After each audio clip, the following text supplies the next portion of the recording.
about that before we invited company in here, because I cannot believe TikTok of all places, y'all out here embarrassing me like this. But hello, everybody else. I think it's up. It should be up. She said I've been watching for a while. Oh, you're not having? I'm so sorry. Oh, thank you.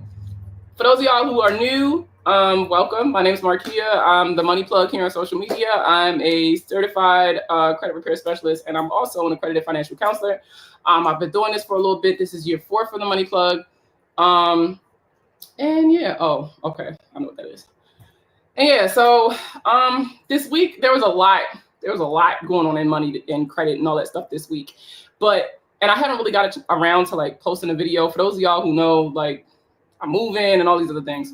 It's a lot going on. But I wanted to at least do a video for YouTube, because y'all know I'm trying to monetize YouTube next. So that I can get all my thoughts in one video, so that y'all at least still getting the information out there somewhere. I had to have a little chit chat with TikTok before we invited everybody else into the group chat, because TikTok been embarrassing me lately. I did not do 365 days worth of credit tips a couple years ago for y'all to be sitting here and believing that just because somebody took a peek at your file for your student loans, that's going to be grounds for it to be removed. Y'all know how hard I worked on that series? And if you even watched one of those videos, then you probably got the point of that it needs to be inaccurately reporting.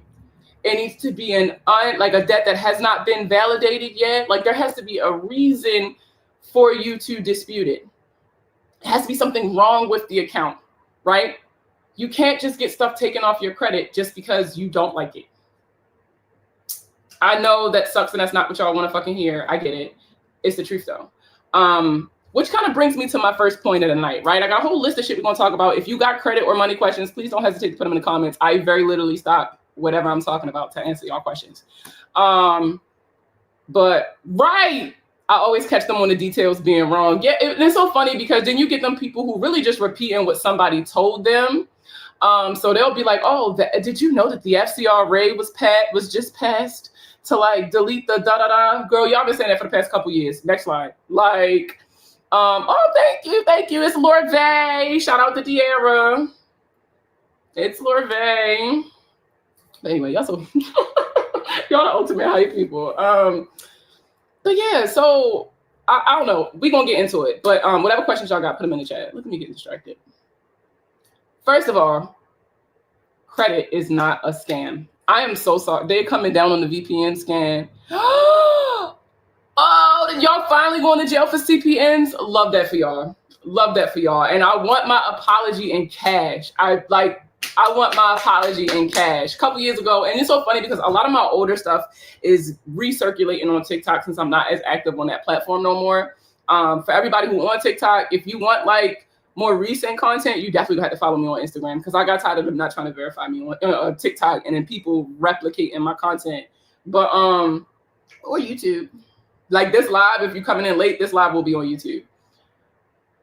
But damn, what was I saying? Oh, the CPNs. I did a video a couple years ago talking about how CPNs was illegal, and everybody and their mother called themselves being in my comments telling me like it's only illegal depending on how you use it. Like you can use it for apartments, but you can't use it. You can't use it for like a house or a car. And then like I'm gonna be honest with y'all, you can't use it for shit. And I'm kind of glad that the fucking around part is done and the finding out part is in. I figured that was what you meant. I read it how you typed it, but I processed it as CPN. I'm a junior and they always put incorrect stuff on my credit. Yeah, I see that a lot. I see that a whole lot. My TikTok live is skipping. Hold on. Somebody said my TikTok is skipping, but other people saying it's not. Other people were saying it's not skipping. Okay. Somebody on TikTok tell me if it's skipping again. I got off the Wi-Fi. Nobody was calling me, I swear. It was, I don't know why I was doing that. Y'all let me know if it's still, okay, somebody said it's not, all right. Somebody was saying that they're a junior and somebody said that they're a junior, so that happens a lot to them. And it's so funny because my son is the second. So that's something like I'm having to deal with now. Like I try to put his like suffix on everything. That's been a hassle. I didn't really think that through, I guess. Love his name though, I'm not changing that. Oh, period, thank you. It's not giving LA though, let me tell you. You know I moved back to the East Coast, so gotta find a new nail tech. Look, y'all get me distracted. Anyway, first of all, we was talking about how credit's not a scam. Damn, look at me in that ADHD. Um, it's not. Yeah, it's not skipping no more. I think my comments is lagging. Anyway, we was talking about how credit is not a scam. So I keep seeing these videos now. I keep talking about how I keep seeing these videos about how now that the economic system is collapsing, I'm not editing shit. Like credit is going to collapse and credit scores ain't important and you don't need credit and blah, blah, blah, blah. At the end of the day, I'm going to hold y'all hand with a napkin in between when I tell y'all this. Y'all got to touch some grass, baby. Y'all going to have to touch some grass. Just because you don't understand it, just because you're not good at it, just because you can't fathom the idea that the system is working exactly as designed and you just haven't grasped the concept of it yet, does not mean that credit is a scam or isn't important or isn't something that you should pass down to your kids. Unfortunately, in America, we live in a system that requires you to have a credit score if you plan on doing big shit. Unless you're making like millionaire money year after year after year, you are going to need to have credit to leverage it for something.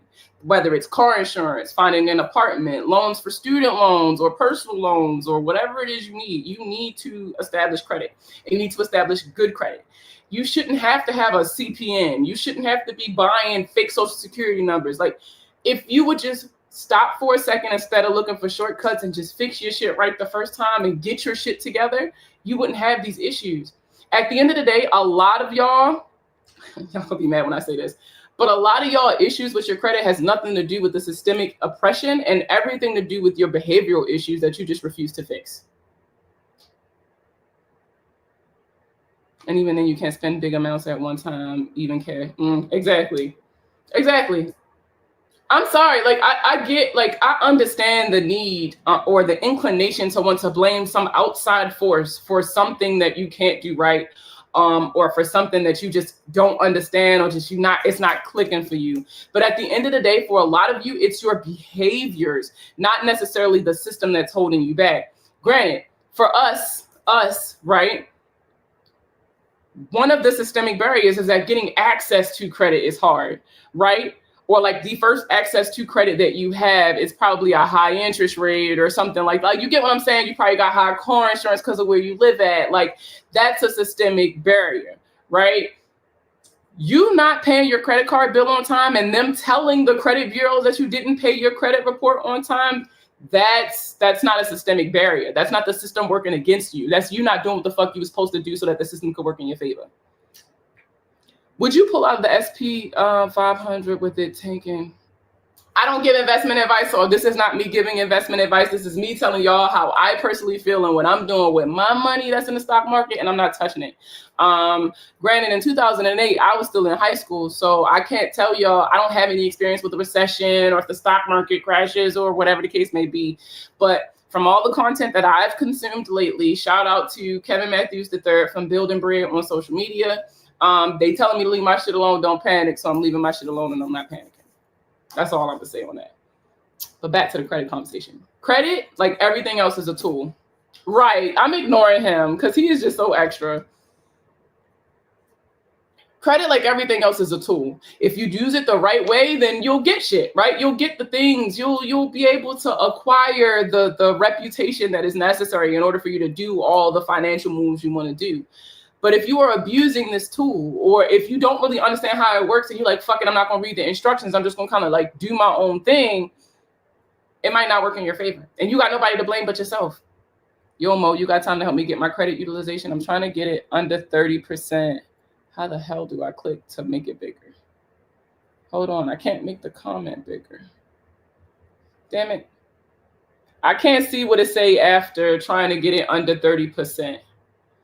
I can't see what it say under that. It say, yo, Mo, you got time to help me get my credit utilization and trying to get it under 30% currently. I don't know what it mean after that. You need to come back just for the lunch you owe me. I'll be in town for Kendrick. I'm gonna be in town for Kendrick. It's currently at 44%. Okay, so the tips that I typically have for paying down credit cards. The biggest thing I always tell y'all is that a lot of people, when y'all get to paying down debt, y'all will arrange it in order from I owe these people the least and these people the most, right? You probably heard of it as like the what is it? The avalanche, I think it is. I forgot what it's called when it's backwards. But like, y'all will pay off your smallest credit card first and then kind of like work your way up. Snowball, that's what it's called. Sorry. I don't know why that shit was not clicking for me. Y'all usually do the snowball method. What I always tell people, when you have a lot of credit card debt and it's high interest credit card debt, you need to arrange your debt in order of interest rate.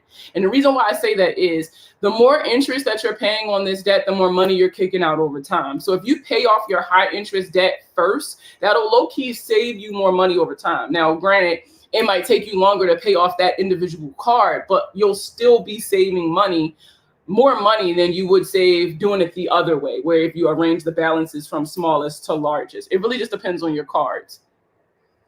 If somebody said it feels unnatural to do it that way, that's why they hate it, which is totally understandable.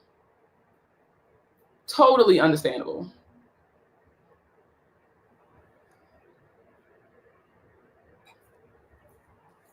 There we go. I don't know why that was cutting off like that. That was pissing me off. But anyway, another thing that I'm gonna need y'all to stop doing, right? Y'all get the my little cousin, sister, baby mother Tracy, right? Y'all be like, she told me that I don't have to pay collections because it's illegal for collections to report. What financial industry did that person work in? What expertise do they have? Even honestly, I'm gonna be real with you. You can't even go based off of somebody else's experience, because with just like anything else, their interactions with debt collectors and their interactions with all these other people is based on them. So like you could get a different person and they don't want to cut you a deal on a debt that you owe. Messing with me, he's gonna appear like a ghost, say nothing but Blockbuster on my credit report. All I got is that credit card and only 100% view. Y'all so silly.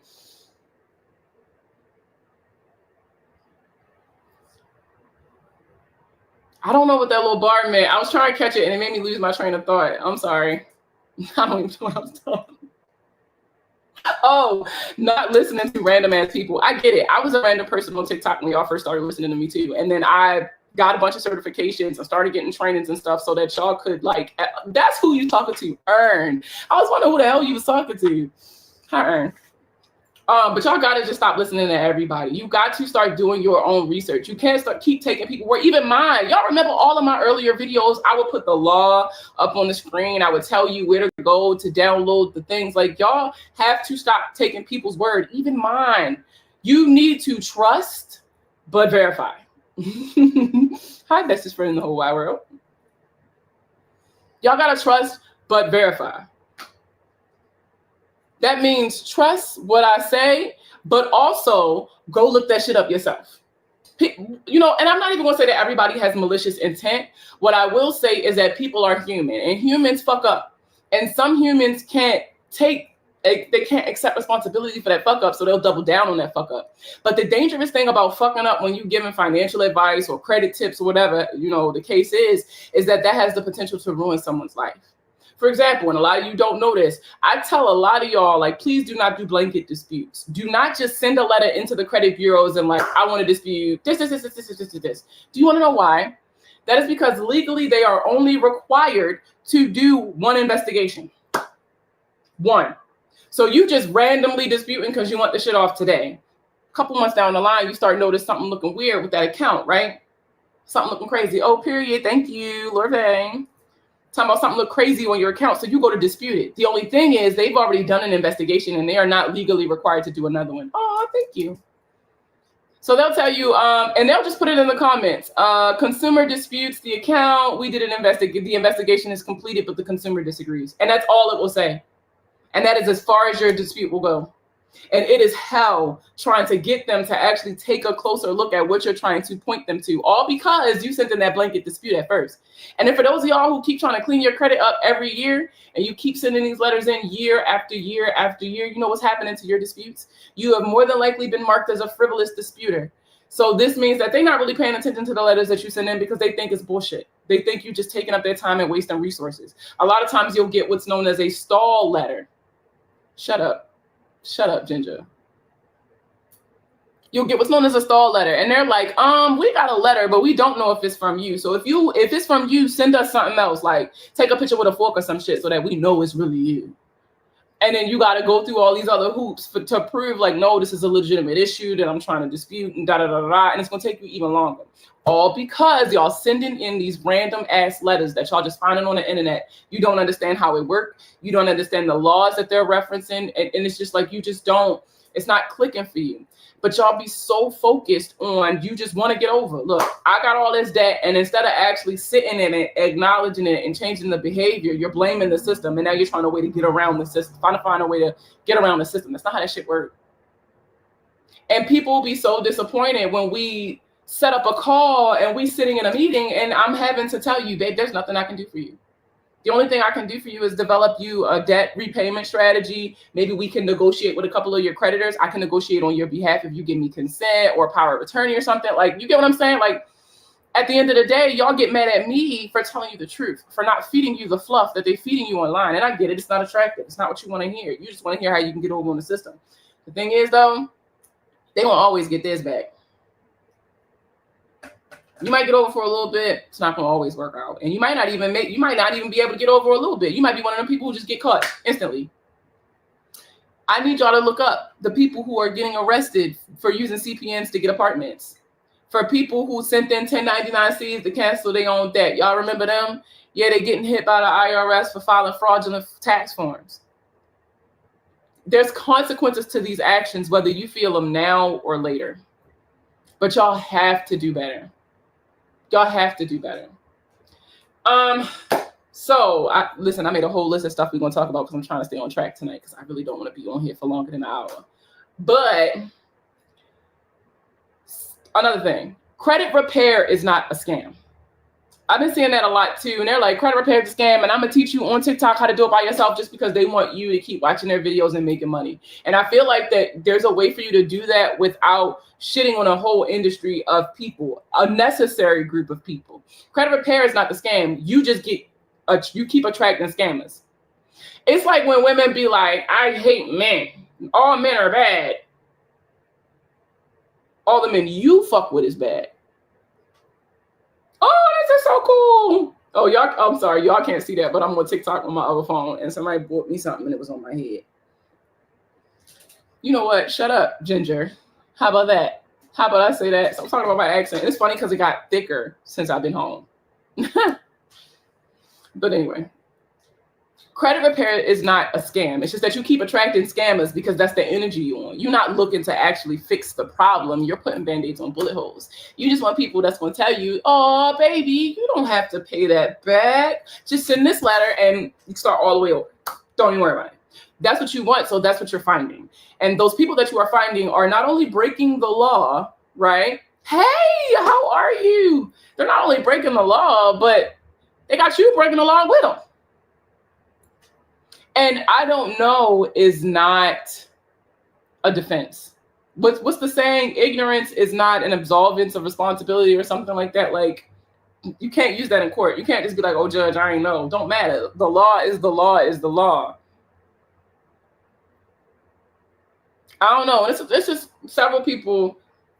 Credit is such a necessity these days. Credit is such a necessity these days. I just can't see me fucking it up for a shortcut. I just can't.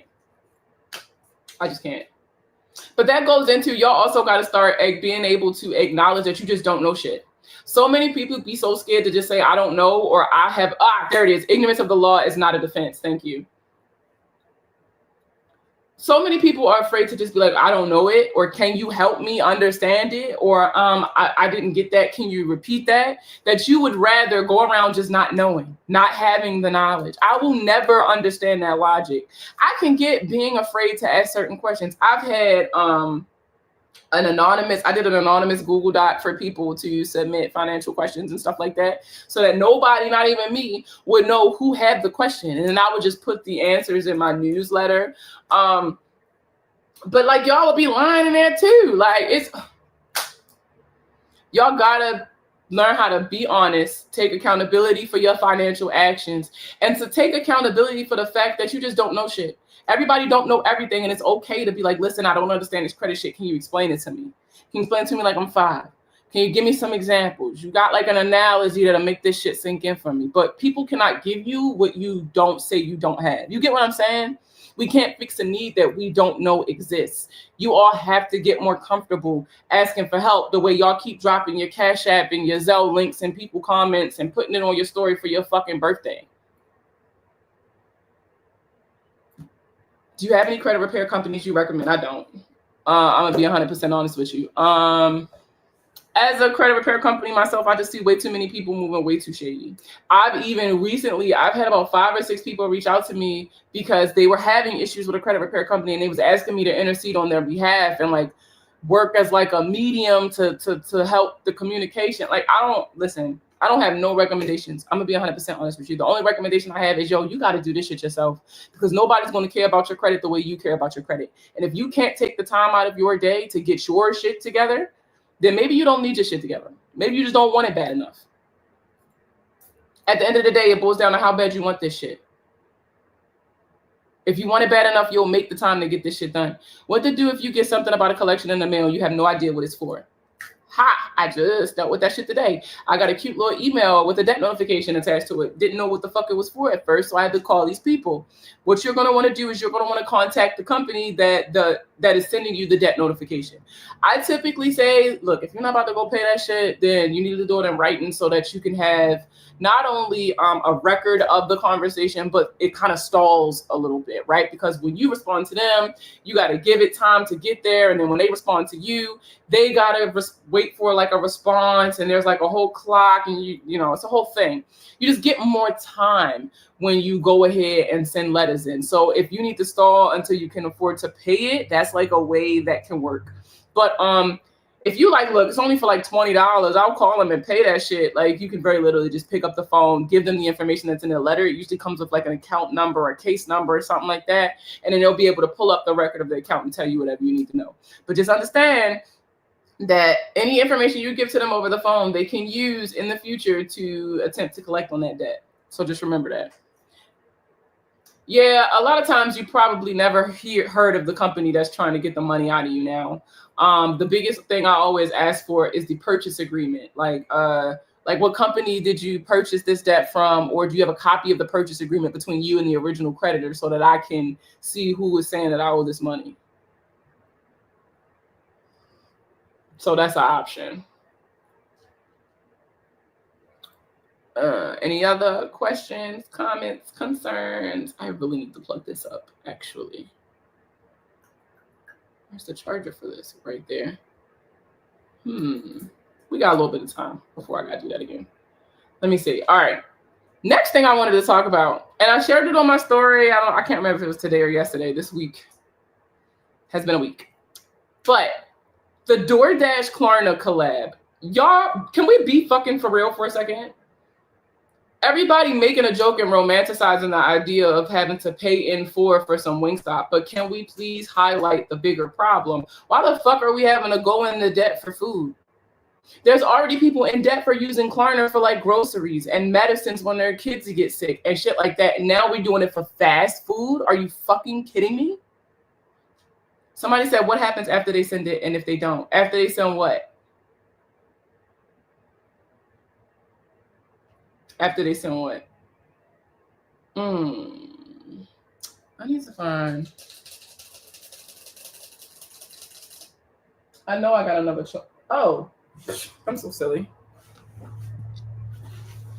The agreement. So listen, I know what you about to get into. I did a video a couple years ago that's just started going viral again, and it's talking about how 609 letters is bullshit.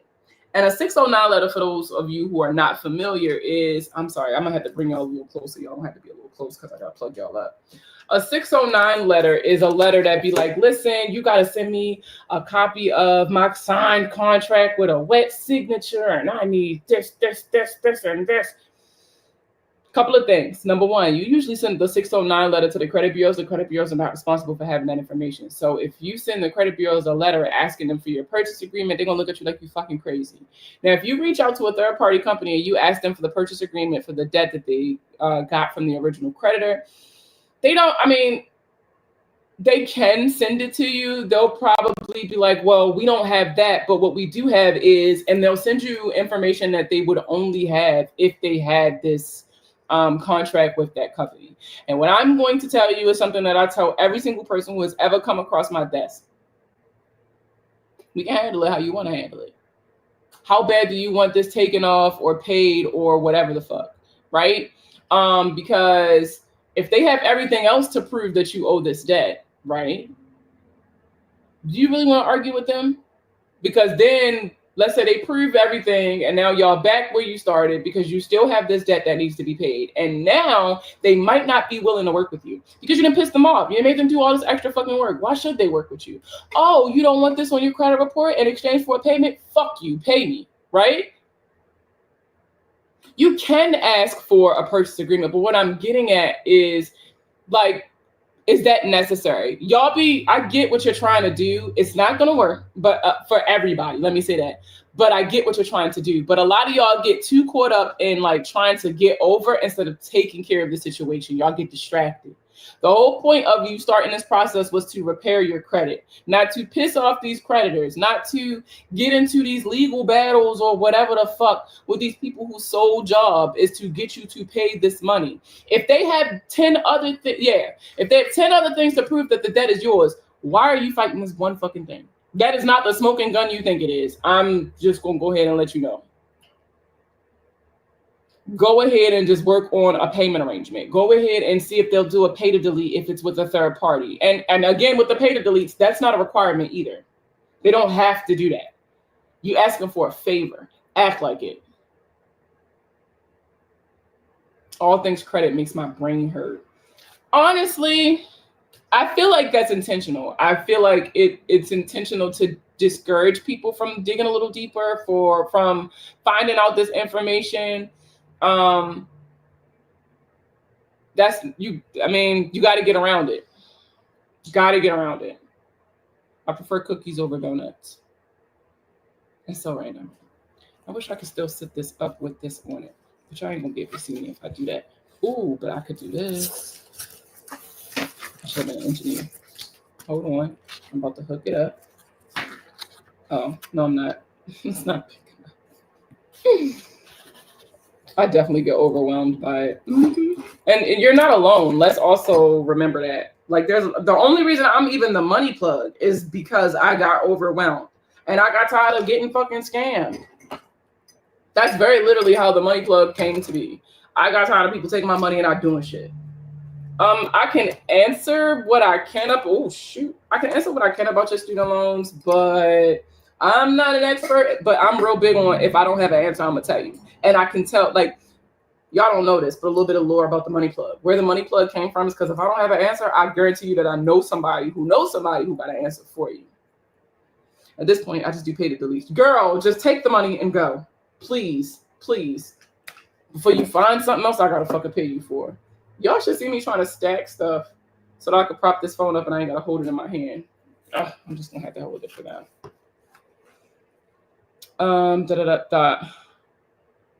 What other questions you got for me?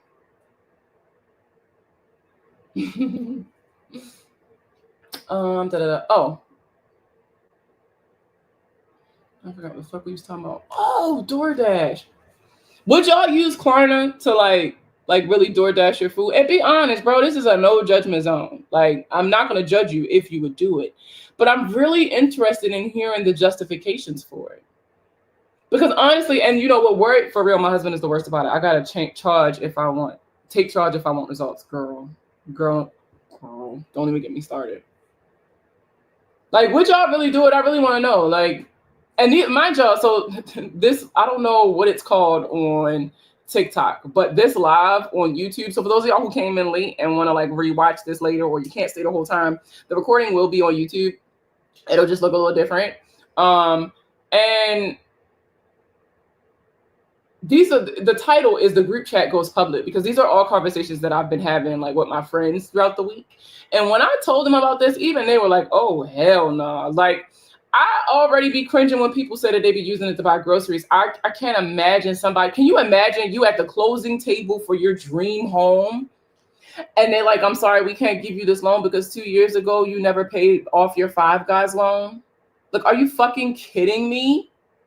And the fact that food is getting so expensive that you even feel like you have to Klarna it to be able to afford it is fucking wild. Does a pay to delete help your credit score? Yes. The way a pay to delete helps your credit score. Damn, my drawer just slid out. The way a pay to delete affects your credit score is you're paying the third party creditor money to stop reporting or to not report a debt that's either in collections or going into collections. And with collection accounts, even if you pay it, you really don't get no points back, right? You lost the points for having a collection in the first place. But if you pay them and they remove the collection from reporting, it's like it never existed. You'll be able to recapture those points that you lost. Borrower's defense school lied and scammed me, but it was years ago. School is closed. What do I do? Oh, now that is something you need to talk to a lawyer about. So I was caught up in one of those things too. A school was saying that I owed them money, but apparently they was caught up in some lawsuit, and it ended up that a bunch of us got our loans dismissed.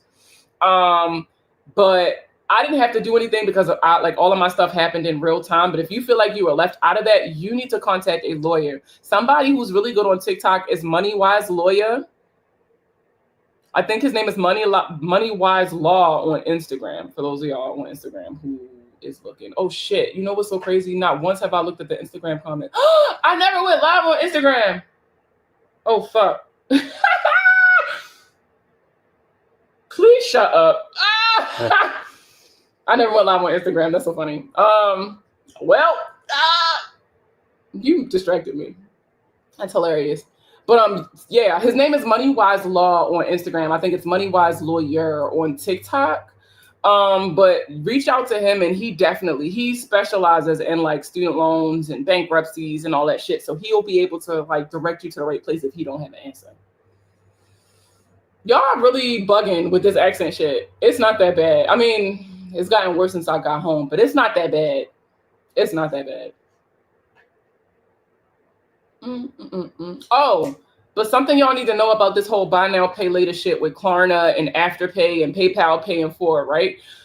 The thing about those is they are not regulated like credit cards, right? So you know how like credit cards report your on-time payment history and like and all the things to the credit bureaus, right? Affirm and Klarna and all of them, they're not going to report until you piss them off. Once you start missing payments, I feel like that's when I really be seeing them. Or when you borrow like a high amount, that's when I'll see them reporting. But for a lot of times they don't report until it's negative.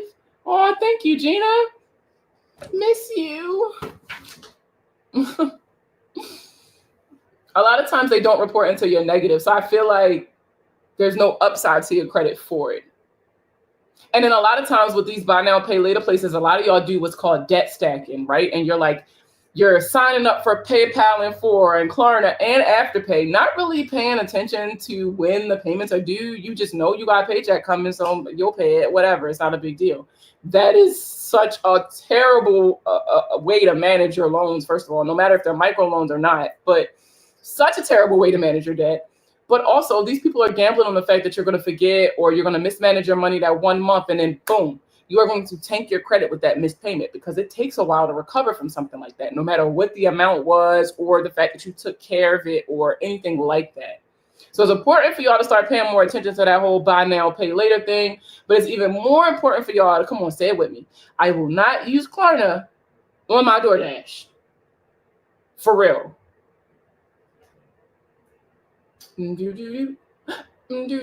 told you I made a whole list of all the things that I wanted to say this week, and I did not get a chance to say them. I've been too busy. I've never missed a payment with a firm, but by God, they take their sweet time with refunds. You never lied. Them and Afterpay too. Let me tell you, them and Afterpay too. What's another one? Oh, so I got yes, no Klarna on DoorDash. Absolutely. I got an interesting DM. I did a video talking about how some people only like you because you're broke. It did a lot better on Instagram, let me tell you, than TikTok. But that's normal for me these days because I'm not really active on TikTok other than to go live like once a month.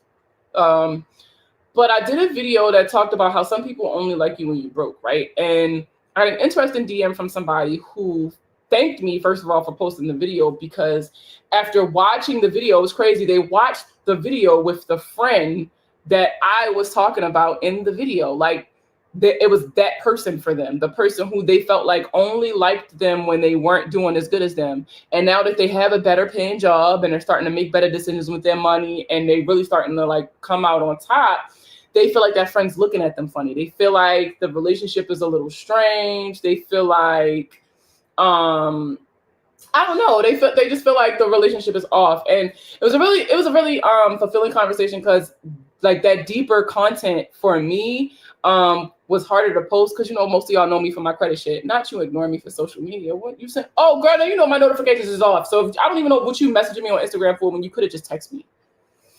But those kinds of conversations are hard to post on social media, because those are conversations that y'all are often not comfortable having online. So when I post content like that, I don't even expect comments. I don't expect DMs, because I can understand and I can appreciate how sensitive those kinds of comments are. I mean, those kind of like videos are, and sometimes you need to process them by yourself. But I was so proud of this person for not only recognizing that, wait a minute, this is the person that she's talking about, but then they were like, listen, I have not seen them since the day I watched your video. I cut them out of my life because I just felt like she was like, the video just would not leave me. And then like, I forgot I had your number. That's what happened when you get famous.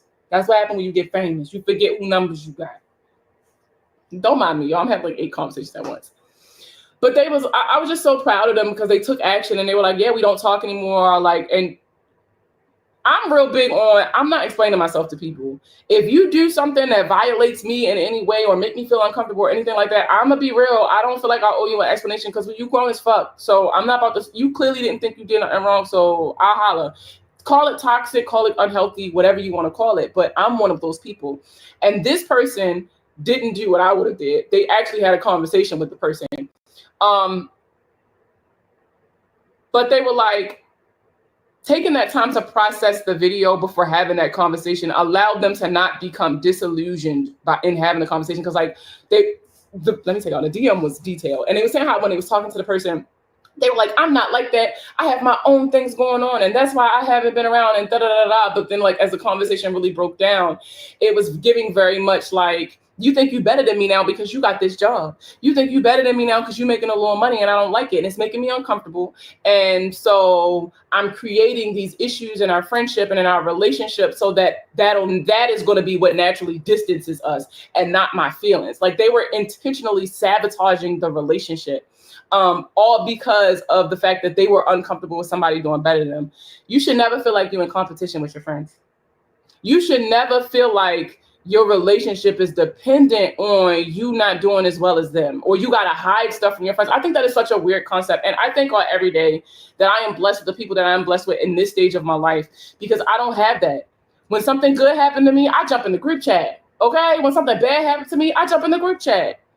When something medium happened to me, I'm jumping in the group chat. I have people in my life who, oh, y'all got to share the post. Look, you can tell I don't go live, Gina. But like, I'm so glad that I have people in my life at this stage of my life that I genuinely believe are in my life for me.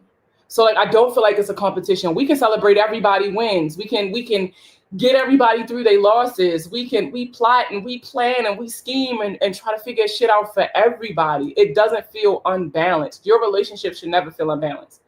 Like if something happens to you, you should never feel like, well, I can't go tell such and such because she's gonna act funny. Or I don't really want to say this to her right now because I don't know how she's going to act. You know how she get. I feel like a lot of us know that we have these relationships. We don't want to verbalize it because we don't want to lose that friend. And a lot of time it's somebody we've known for a really long time, or it might even be family, right? And you just don't want to rock the boat. You don't want to seem difficult. You don't want to be the black sheep. And I get it. But in trying to keep the peace with everybody else, do you have peace within yourself? I didn't think so. I'm gonna get my foot off your neck a little bit though.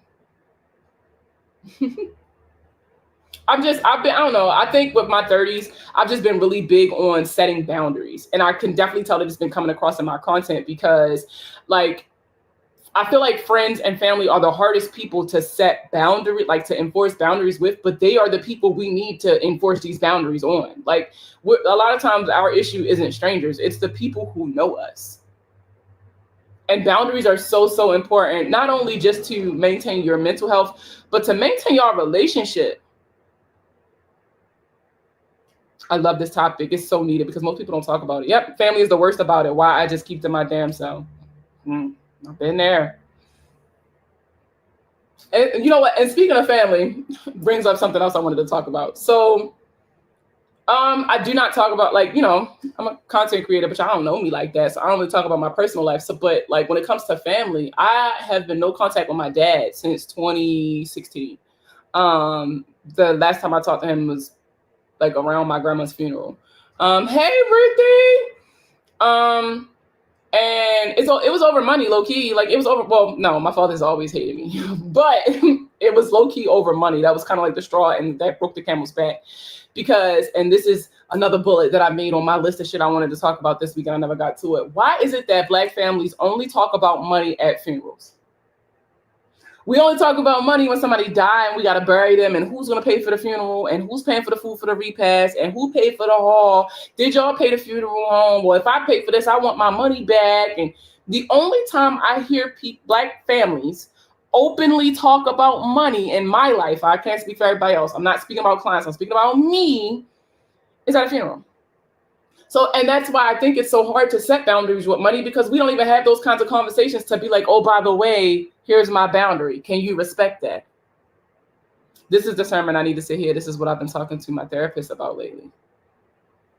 A lot of us need to have the conversations, but the internet's kind of a weird place and we don't really know each other. So we don't want to talk about it with each other, and you can't really talk about it with family because they're the problem. So I always tell people, though, that a part of getting your money together is you got to get your mind together. You need a therapist. There's a lot of the decisions that you're making with your money. Money is emotional. Everybody think, oh, money is just business. Money is just business. No, money's emotional as fuck. Emotions are a big part of how you're spending your money. So if your emotions aren't regulated, if you're not regulating your thoughts, and if you're not good up here, you're not going to be good in here.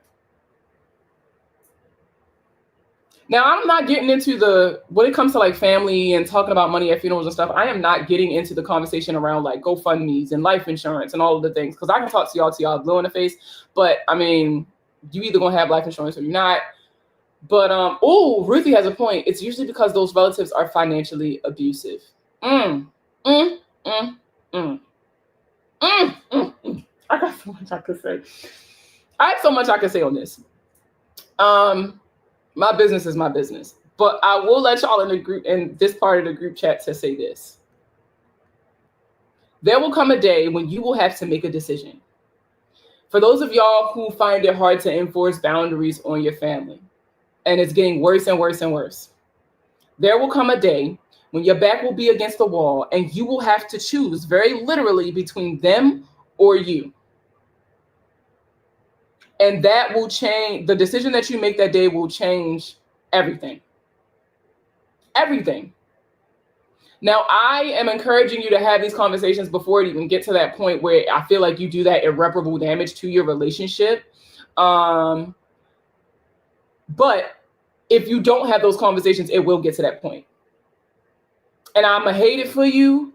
I can hug you through it. But everybody will get to that point in every relationship, not just family. If it's friends, if it's a spouse, you will always get to that point where your back's against the wall and you have to choose between them or you. And that decision is going to change. Oh my God, it's going to change your life. I had to choose between my brother and my husband. Very tough spot to be in. Yep. The cover up is real in the family dynamics, of course, because then you're viewed as the difficult one. You're viewed as, such and such other daughter. You will always be the bad guy to people who do not benefit from the new story, the new narrative, right? The new narrative. They benefited from the old story, so they don't like the remake. So they're going to tell everybody how you ain't shit. They're going to tell everybody how you're not about family. You got that money and you think you better than everybody. How you think you're doing something with your little platform, Ruthie. Like, I'm telling you.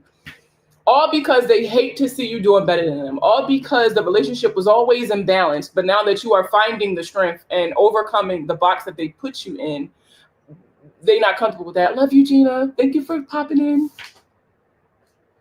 Everybody follow Gina too. I absolutely love Gina. The Saving Wiz, that might be how it pop up for y'all. I don't know how to pop up for y'all.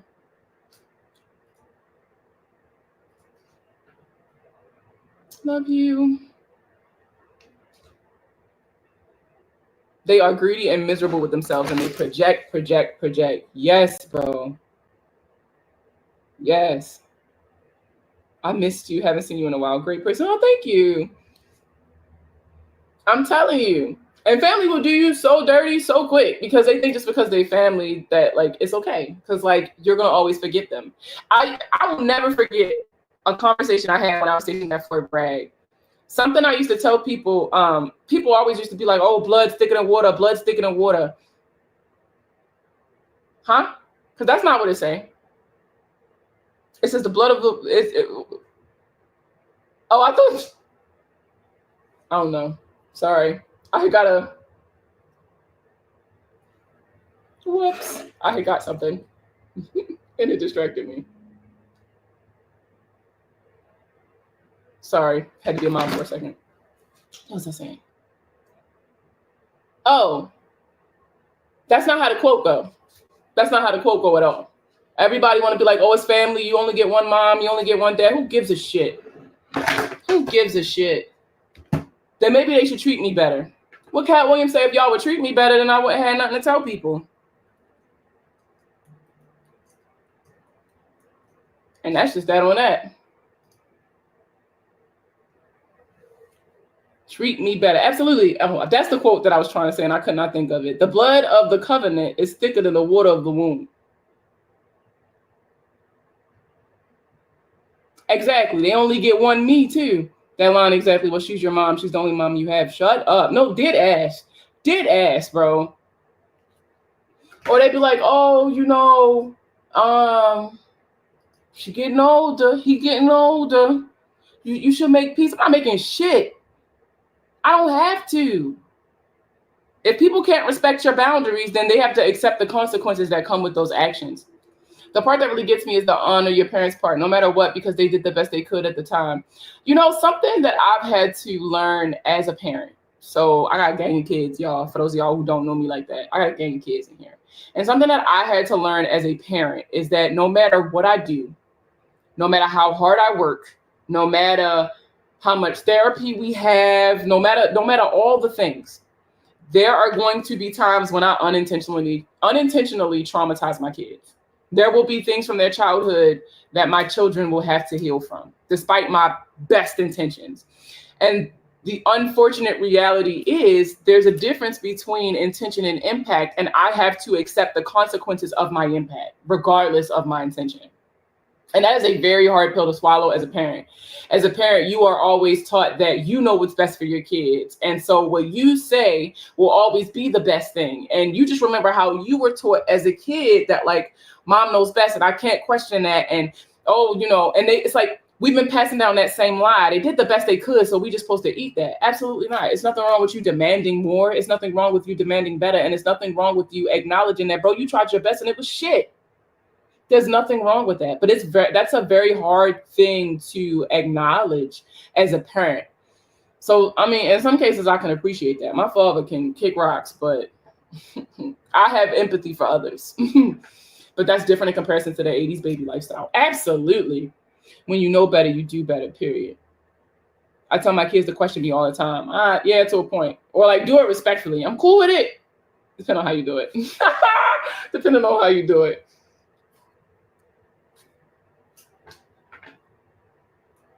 But yeah, that family shit, we can talk about that all night. We can talk about that all night. That was funny how those two things tied together. People not respecting your boundaries, and then families only talking about money at the funeral. My kids got to write letters to talk to me. Shut up. Go home, Roger. All right, I told y'all I made a list of stuff that I wanted to talk about this week that I never got around to. So what else? So y'all don't know this on TikTok and probably not on YouTube and all the other channels because I've really only been talking about it on my IG stories. But I've been having a conversation around something that I'm trying to do in the DMV. And there is a public part of it and then there's a not so public part of it. And so I'm trying to host events around the city that's like, or cities, I guess, because it's DMV. because I'm very tired of demanding a change that I could just go ahead and fix at this point. Like, you get what I'm saying? And I'll kind of give you a little bit of backstory. That's a super summarization of all of the conversations we've been having on IG. But the thing is, I've been doing the money plug for 4 years now. At the end of this year, it'll be 5 years. And for years, I've posted content talking about how nobody teaches us these things, and this, there's so many things that we could be doing, and we keep having conversations. I am fucking tired of talking. I'm not even gonna lie to y'all. I mean, I love the academic people doing the academic thing and research and da-da-da-da, but I need to see more action. Like, with everything that's going on right now, we cannot afford to keep having conversations in our community. You get what I'm saying? And yeah, that sounds real gatekeepy. I don't give a shit. I have no problem gatekeeping. And I'm not guilty. I don't feel shame. Let me say that. I don't feel shame around it either. But I'm getting very tired of just having conversations. And I'll be honest. I can't keep expecting people to make the change that I want to see when I myself am not willing to also be the change that I want to see. And don't get me wrong, I've done workshops. I do a lot of stuff with churches. I'm screaming. I had to remember that the DMV is not the Department of Motor Vehicles. Screaming! No, it is not. And I've done the workshops. I do a lot of stuff with churches and nonprofit organizations, especially like military organizations and stuff like that. But I feel like that's not enough. So I came up with the idea, and it's coming together slowly. It's not all the way there yet, but I've been kind of like building out loud on Instagram stories. And the idea is called the financial kickback. And the idea is to have like kickbacks, but instead of like it just being like a party or whatever the fuck, right? You're learning shit, but it's not like a seminar or like a class or some shit like that. Like, you're actually like, it's engaging, it's fun, it's a conversation. It's you getting access to people that you normally would not have this kind of access to ask the questions that you probably normally would not have an opportunity to ask in order to achieve the goals that you have been struggling to kind of do in a while. And in exchange, it's also kind of like a group economics project, right? So my idea is that the events would be hosted in Black-owned spaces, so cafes, restaurants, bookstores, whatever. And the ticket to entry, instead of you being charged to attend the events, it would be, you got to buy something at the restaurant. You got to, what's so crazy? I am 32 years old, and I did not know that DMV meant Delaware, Maryland, and Virginia. I thought that shit meant DC, Maryland, and Virginia. I'm fucking dead, and I'm from Baltimore. Wow. Wow. Wow. That just shocked the shit out of me. Is that really what that means? Oh my fucking God. I'm going to ask my mother. I feel dumb. I feel fucking dumb. We not a part of the DMV. I feel fucking dumb.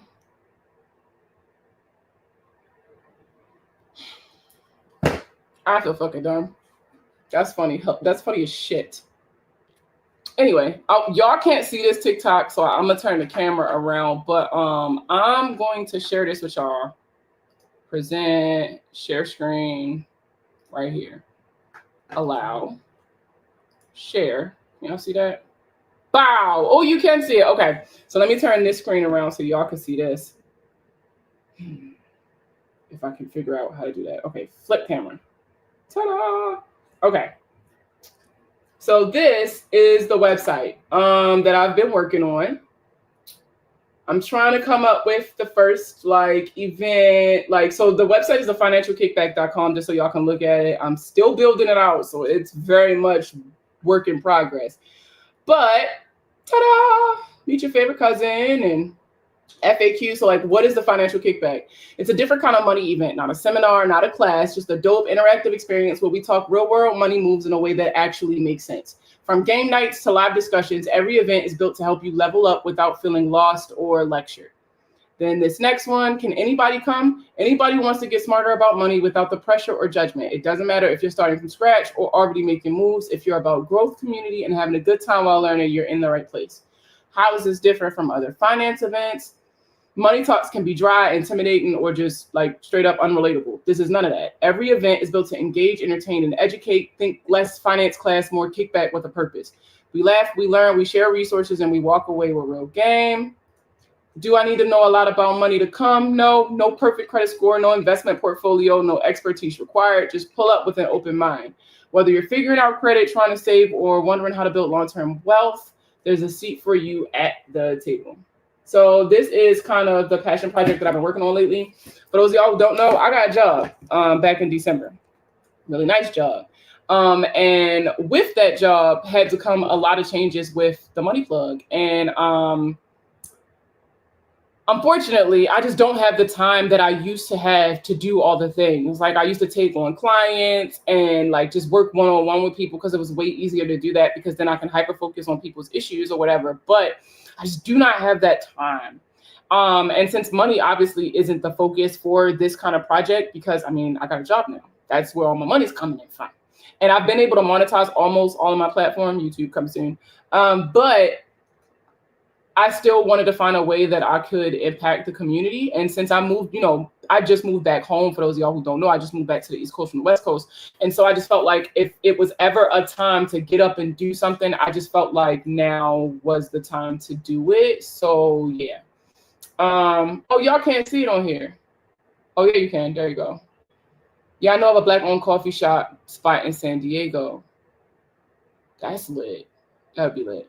Oh, it is DC. Don't scare me like that. But yeah, so I thought there was ever a time for me to do that, it would be now. I just got back home, I'm raising my kids here now. So of course I want to be in community with the community that I live in now. And it just so happens I'm from here. So I don't know, it just felt like, how you just know, like when it's time to move, when it's time to do something, like it just felt like it was that time for me. And so I started working on this. And like I said, it's not all the way together. We're still very much building it out. I'm extremely optimistic about this May 2025 being the first event. But it's happening, right? I want to do more in-person events because I want to inspire more of these around the country. The idea really, I'll be honest and say like the idea is, can I stop sharing? Yes, I can actually. There we go. The idea around this really, y'all, was just I want to be able to impact my community and get the fuck off social media. I don't even know how else to say it. Like, it's cool that we posting the videos and we sharing the posts and we doing the things, but I just feel like certain growth can only happen offline. Certain things you can only accomplish offline, and everybody don't need access to everything that you're doing. And by doing it in person, I feel like there's more of a community aspect to it. I feel like things can still be kind of impersonal when you're doing it strictly online. So I don't know. Plus, I like people. I want to be around y'all again. I feel like I haven't been around people since like pre-COVID. And that was before Germany. That was a long fucking time ago. So I'm excited. The first event is going to be invite only, unfortunately. I'm be wrong. I don't know y'all like that. And so I just need like a group of people that I can trust for the first event. But after the first one, I'm looking to open it up to more people. So I'm kind of excited about that. So yeah, social media has gotten out of hand. We've lost touch with the outside world. Absolutely. I don't know. I'm just excited. And I just wanted to show you all what I was working on because I was proud of it because I built that website by myself. But the website is thefinancialkickback.com. Of course, you're going to get an invite. I almost said your real name again. You got to chill out. I almost said your real name, Ginger. But I just wanted to tell y'all what I was working about because I'm proud of it, but also to kind of explain why I'm not as active in my feed as I used to be. I'm on stories all day. So for those of y'all who are on TikTok, because I got 2 cameras going, for those of y'all who are on TikTok, definitely follow me on Instagram at THEE Moneyplug. I put it in my bio, but that's why I'm not around as often on TikTok. That's why I'm not around as often in my feed, because between work and I just did a cross-country move trying to get the kids acclimated and everything, and then just life. I don't have, and with everything going on politically, y'all know this is not a political account, but we definitely will be clear. I'm pro-Black everything. But with the political climate even, right? Like I got to get offline. I love it here. This is where I got Clubhouse is actually where I got my start, but TikTok was a big part of that. Bro, it's 200,000 people who fucking subscribe to this little weird ass channel where I used to be in my bonnet talking to y'all about credit and money and doing weird ass dances. So like, as much as I'm appreciative of the online audience that I've kind of built up, it's time to actually do the work. I'm tired of just talking. It's time to be the change that I keep asking people to be. It's time to set the example for my kids that, you know what, if they don't want to put this shit together, you put that shit together yourself. And plus also, we keep talking about there's no community anymore. There's no village. Like, okay, so make it. I think something that I've also had to come to terms with, and really, I feel like that's only came because I don't know if y'all can really see it on TikTok. I've posted it on my story a couple times. Bro, I have so much gray in my hair. I did have locks. I did used to have locks. I just cut them off in August. I don't know. I feel like that's when I started acknowledging that, bro, we the aunts and uncles, and we supposed to be the ones throwing the cookouts and cooking the food and having the Thanksgiving dinners and the Christmases and all that shit. And so it's weird when we're saying that nobody's doing it anymore when now it's our responsibility. That's how I know something with big. So I don't know. And I think, and with these realizations now that I'm in my 30s, with these realizations now that I'm in my 30s, it's like, it's really starting to make me reflect on what community looks like for me, what I am requiring from the communities that I'm a part of. There we go.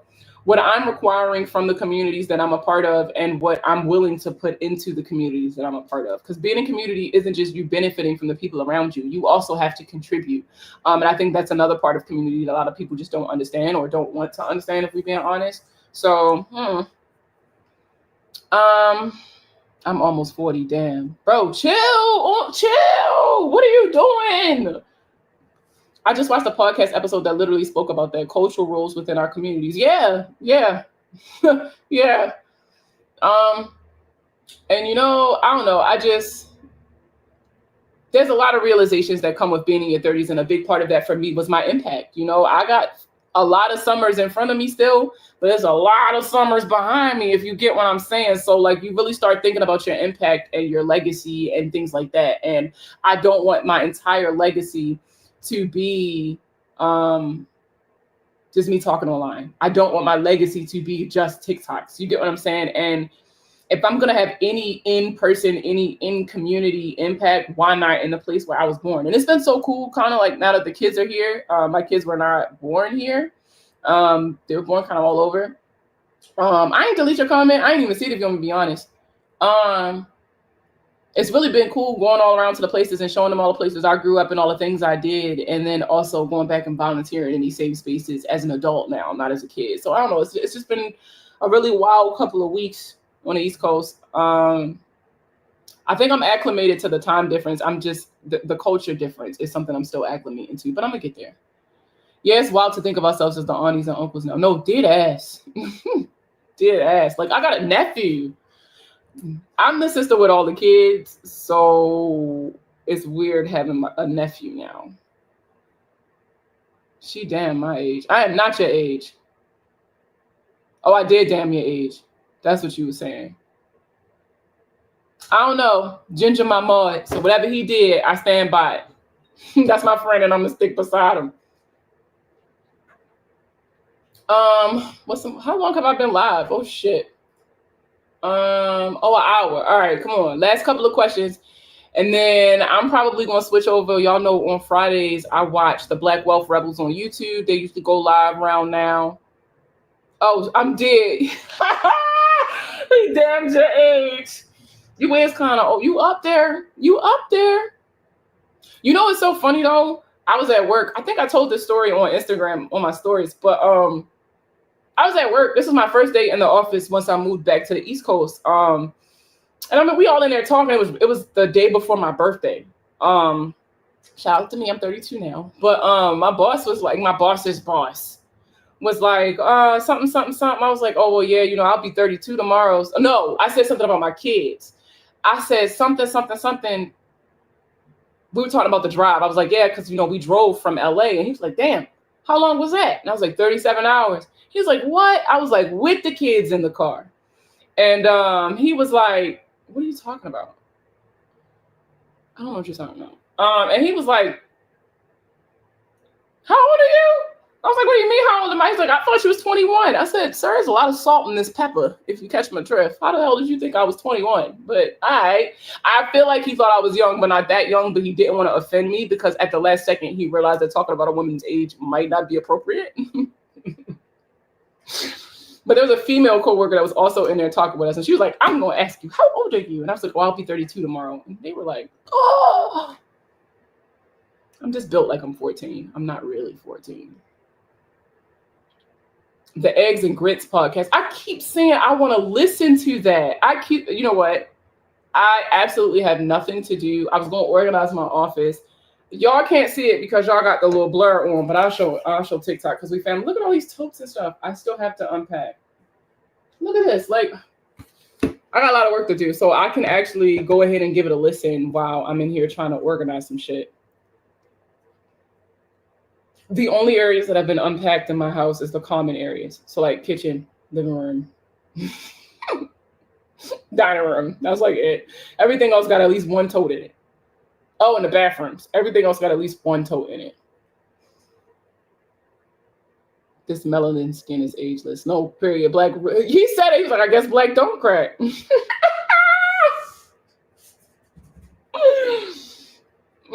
That shit was so funny. But yeah, I think that's all I really had to catch y'all up on. I really just wanted to yap with y'all for at least an hour because y'all know I'm trying to monetize my YouTube. So, and like I said, I had a bunch of stuff that I wanted to make content about, like around the Fed not raising their rates and some of the comments that Powell made during his press conference. I'll probably end up talking about that on Substack. If you're not on Substack, you need to be, because while on everywhere else, I'm your financial counselor's favorite financial counselor, I am also the founder of your financial counselor's favorite newsletter over on Substack. So I have a dope interview that hopefully maybe possibly will be going up in the near future. I don't have nowhere near a schedule. So it kind of just goes up as it goes up. But if you go to my Substack and you subscribe, you'll get it straight to your inbox. It's like a newsletter. And yeah, so I'm going to be talking about the Fed rates, and because like a lot of people have been talking about it, but nobody really knows what it means. Nobody knows why they should be paying attention to the Fed rates, what it means for our actual pockets, or for those of us like, they'll be like, oh, I don't own a house, so that don't apply to me. That's not true. Fed rates inspire a lot of things. For example, your credit card interest rates, for those of you who have variable interest rates, that means your interest rates fluctuates depending on what the economy is doing. You need to pay attention to the Fed rates and what they're doing and what moves they're making and whether or not they think a recession is coming and shit like that. So I'm hoping I can get that up sometime in the next 2 weeks. No rush. If you subscribe to my Substack, you'll get the email when you get it, to be honest. But yeah, there's a lot of different content coming. I know TikTok, y'all only know me for my credit stuff, and I'll keep posting some credit stuff, but I really got tired of y'all cussing me out for exposing people's fraud. Y'all want to get scammed in peace, and I'm going to let y'all do it. If you really want to, look, if you're tired of your producer dancing in all your videos, come on over to Instagram. Come on over to YouTube. I'm so glad seeing you on here again. Definitely need to touch base offline when time permits. Absolutely. What is my last comment you see? His name on here is Deontay Kyle. That's the last comment I see of yours. Yes, girl, reach out. Reach out. I have insomnia, so I'll be having time. Y'all just be asleep. I'll be having time. Y'all just be asleep. But what time is it? 8:45. I don't got nothing to do. This is what happens when you don't got a social life. I'm lying. I guess we can yak. I just want to yak for 15 more minutes so I can get off of here after that. But what y'all got going on so far this year? Y'all traveling? Like, where we going? We outside or not? I don't know if y'all was on here earlier, but I was talking about how I'm going to go see Kendrick. April, I'm going to Dreamville. So if anybody's in North Carolina, what's up? May, I'm going to Kendrick. June, I'm doing something different. July, I'm going to go see Beyonce. Hey, Pookie. Stand over there. Okay. What's up? What you need? Yeah. Mm-hmm. You're welcome. He went out. What else? I don't think I got nothing planned. Oh, you know what? I think Chavez going to DreamCon. That's been something he's been trying to get to for years now. So I think he's going to DreamCon. I'm not going. There is a couple cons coming up that I got my eye on, but I'm not going to say whether or not I'm going because it all depends on if other people are going to go with me. When I say other people, I know they're probably going to watch this later. I mean Aaron and Dante. So just so we're clear. Just so they know exactly who I'm talking about. But I'm out of here. I don't think I got it in me for another 15 minutes. I'm tired. I'm not gonna lie to y'all. Once I looked at the time, I feel like I got even more tired. Damn, Detroit beat us. But y'all know how we do. Live every day like it's your last and pay your bills and wear condoms just in case it's not. Y'all ever need anything? Y'all know where to find me. I don't answer DMs on TikTok because y'all weird, but you can like DM me on Instagram and I check it every once in a while. You can email me at markiab@themoneyplug.co. I have a website, themoneyplug.co, that you can go to, and there's a contact form on there somewhere. Not I need to make that a poster. No, for real. You know, that's my motto. And yeah, if y'all need anything, y'all know where to find me. I know, let me clear some shit up before I get off of here. No, I'm not taking no credit repair clients because credit repair clients are some of the worst clients in the world. Some, not all. However, every quarter I do this thing where I offer free financial counseling as a part of like my volunteer service because I'm a part of a couple organizations that require volunteerism. And it's going to be opening up soon. I usually only send it to a segment in my email audience. So if you subscribe to my emails at all, keep an eye on those. Those will be going out at the end of March. It always goes out at like the end of the quarter, beginning of the next quarter, blah, blah. But I do a certain amount of free financial counseling appointments for people in need for my volunteer hours. So if you are somebody who extremely needs this help and you like would love for me to help you, make sure you sign up for my emails just in case you're a part of the segment that gets chosen this quarter. And yeah, I probably should have said that earlier in my live. I think I'll make a video about it and post it too so everybody will know. But y'all have a good one. Y'all be safe. It's Friday. If you're gonna fuck a spouse, make sure it's yours. Don't drink and drive, walk, boat, nothing. Just drink and go to fuck to sleep. Don't shower with power tools. And so at least one person should have your location at all times. All right? Y'all have a good night. I'm going to hang up on TikTok first. Bye. And then y'all have a good night.